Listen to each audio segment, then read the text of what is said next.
it's a pleasure to be here, and it's a pleasure to get the opportunity to try and chat to you a little bit about what we think. I've been in the industry for many years, almost too many I think sometimes. I studied at the International Centre for Brewing and Distilling, which was a great opportunity. And if you live in Scotland, really the only real brewing you want to do and be involved in is the distilling process. So I've worked at a number of distilleries, I've worked with malting, I've worked in engineering for the industry, for the brewing sector, but predominantly for the distilling sector. And I had the opportunity to come and join the guys in the team at Glenallachie when Billy bought the distillery.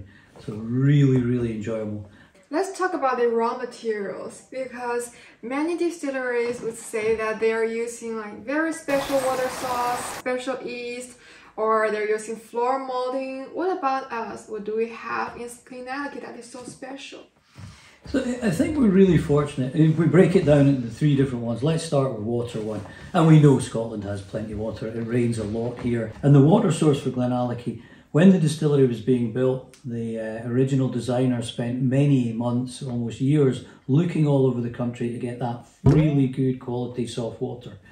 And Ben Rennes, it's a granite intrusion. It's a slightly different structure to the other geology around here, which is really soft water. So it makes it really easy for us to mash, and it gives really nice characteristics.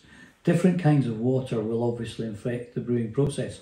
So if you think of Pilsner in Germany, it's a specific type of water. If you think of Burton, it's got really a lot of ions on it and stuff, and that makes good ale. But in Scotland, soft water makes fantastic whiskey, and this mountain behind us is really important for that. What about the barleys?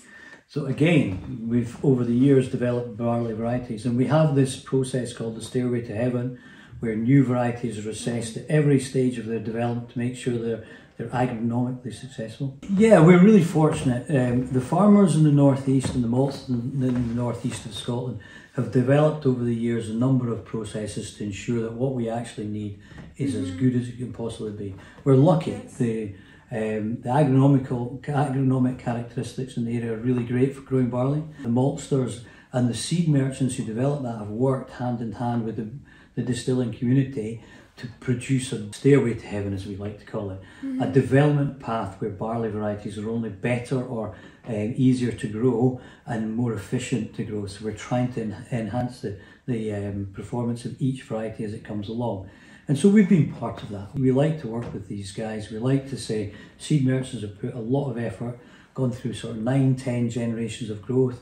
They've turned many varieties or many breeding characteristics all the way through this process, only selecting the best, then providing that to the maltster who will make sure it malts well, and then providing it to us in the distillery to make sure it works well, and giving it to farmers. So it should be better disease resistant, should have more sugar or more starch, so it should be easier to malt. It should then be easier to distill. But more importantly to us, it should give us a balance of flavours and characteristics that when we want to, we can actually be comfortable to use that variety when we go forward. We don't talk about terroir. So in France, they talk about growing... Yes, the wines. Yeah, they talk about growing wines and the vineyard and the soil having a really big impact. What we say is it's new barley grown every year, and then it's being fed nutrient in a certain way. So really it's more important what we do in the process, but it's still very important. And as I said, this northeast corner of Scotland, fabulous, long sunny days, almost complete sunshine all the way through the night, but in the middle of summer, nice light rain, not too much, so it actually gets this chance for barley to grow. Give us low nitrogen. The barley varieties I'm talking about, Laureate for example, is one of the most recent ones, or Diablo, which we were involved in working on and making sure it was appropriate. We took some peated Diablo, we put it into the distillery, and we made sure that not only were the peat characteristics right, which is coming from the northeast of Scotland, but also the actual flavour profile and this fermentation characteristics and the ability to malt and mash worked really well as well. So yeah, that's important. And yeast, yeah, we've taken a very stable level with the yeast. It's important to us to be consistent so that we can always know that any variation, if we change the gravity, if we change the length of fermentation, if we change any parameter in the milling, that it's us that's controlling the change. So we try for consistency, and that yeast, we get liquid yeast coming in. We've got a new liquid yeast plant. It gives us real process control, and we like that. We will, and this is probably something I shouldn't talk about, but we will this year trial a couple of top dressing, as we call it. So we'll put a slice of our normal yeast, and then on top we'll add some extra yeast, some more some different yeast with different characteristics to try and build just a change in the flavour. And I'm not going to tell you all about what we're trying to do, because I think that's something for the next visit. Yeah, I wouldn't go down well with anybody in marketing, but what would be quite nice is to, the next time you come, we'll let you try some of these changes and see the influence that has. So with a bit of luck, if you come back in a few months' time, we'll have done these experiments, and you'll be able to see if we're clever with yeast, we can pick out some of the characteristics that might make it a little bit different maturation for us in the future. Oh wow! So every part is very important for the flavors of the whiskey. Yeah, I can tell that. So is there any classification of the barleys? Yeah, there's a group called the Institute of Brewing and Distilling. There's an approved list, and that list, as I say, it's gone through that. So currently at the moment we have things like Laureate, which are up there and accepted. So the farmer can grow it, the farmer produces a passport for it, tells you all the nutrient that's been put on it, all the controls that have been put in place for it to grow, and then it goes through the malting process, and that passport really carries on through. But really it has to be on that approved list for it to grow. Some of the original varieties that you hear people talking about, things like Golden Promise or Maris Otter, for example. Are these the brands or the... There's barley varieties that were grown many years ago, have dropped off the approved list because they're not agronomically viable anymore, but it's still interesting to do that. And we have stuck more with the modern varieties because we feel that in the time that we're talking about now is we need to be a little bit efficient with energy. If you're producing very little alcohol, it's very expensive. So we're trying to get to a balance point where we know they've got good flavours, but we've also done it in as efficient a way as possible. And really, the beginning of the process is what affects efficiency. As you go through the process, that's really what affects flavour. The further through the process you go, the more influence you have on the final flavour of the spirit you've got. Without doubt, malting has different malting varieties have a slight nuanced characteristic change. If you mash and you take a little taste of that, you'll see some changes. Some might be more stringent, some might be sweeter. Let's talk about the LPA. So when Billy acquired this distillery, it was 4.4 million maximum production capacity. Okay, that's a lot, but now it's decreased to 800,000 and now to 600,000. So what influence would this have on the flavor of the whiskey? It's a really interesting question. It is something that we've worked at. We actively decided to look at the reduced production to give us a little bit more finessing of the spirit. The spirit of 4.4 million is very interesting. It's very well made. There's been a number of great distillers involved in the process of getting to that point. And there's certain ways that it influences, that's without doubt. But with the production level and with the forecast for what we were trying to achieve in sales, Billy took the view to say, right, we need something in the region of between 600 and maybe 1 million litres of production. And easily in those, we can actually influence the production and change it. So what we've done is we've added, obviously, time to the fermentation. We've also actually added time to the mashing, and we've added time to distillation equally in these areas as well. Because what we're trying to do is give the whiskey the best chance in make and new make production. So yeah, the mashing we've slowed down as well. So it would have been able to produce 4.5 hours to do a cycle time. We've taken it up to 6.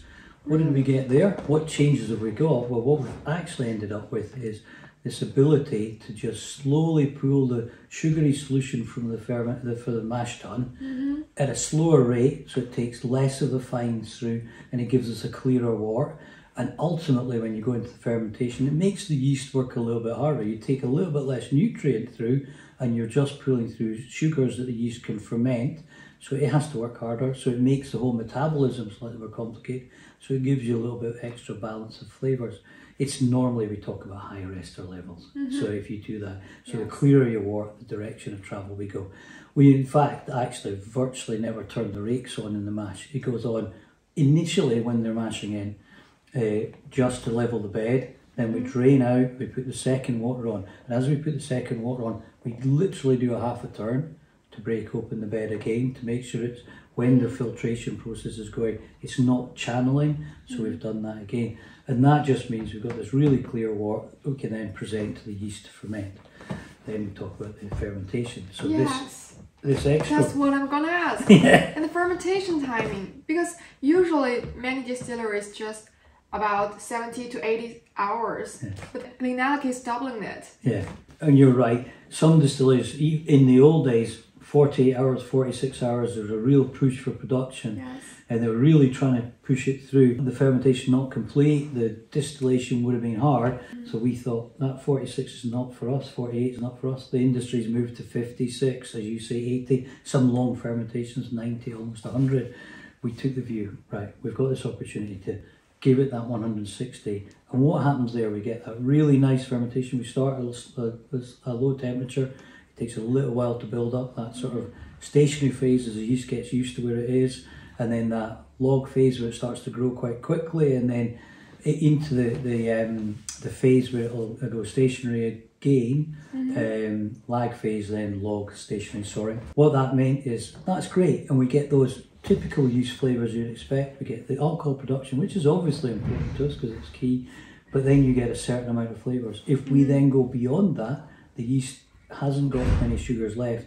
There's a secondary fermentation by the natural biome that's already present, and that gives us some of those really nuanced, interesting characters.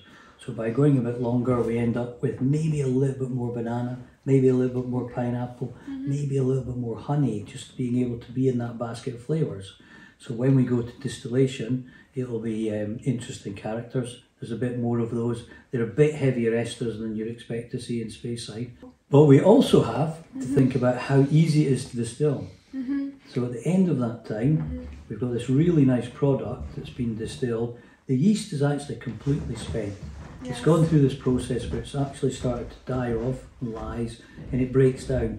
And it means that it's actually really gentle to distill. When you watch the distillery and you go into the distillery, you see that rolling boil in the wash tub. It's almost foaming and turning over, and you can see it in the sight glass. What we try is to leave that fermentation to go longer, so the actual rolling boil will be further down the still, so there'll be more reflux, more impact with the copper, less carryover, less splashing, or less any of these options, so you get this nice clear spirit. And that married with what we said about longer distillation time, just a little bit gentler, we've got more control of the middle cut, we've got more control of the actual first distillation as well.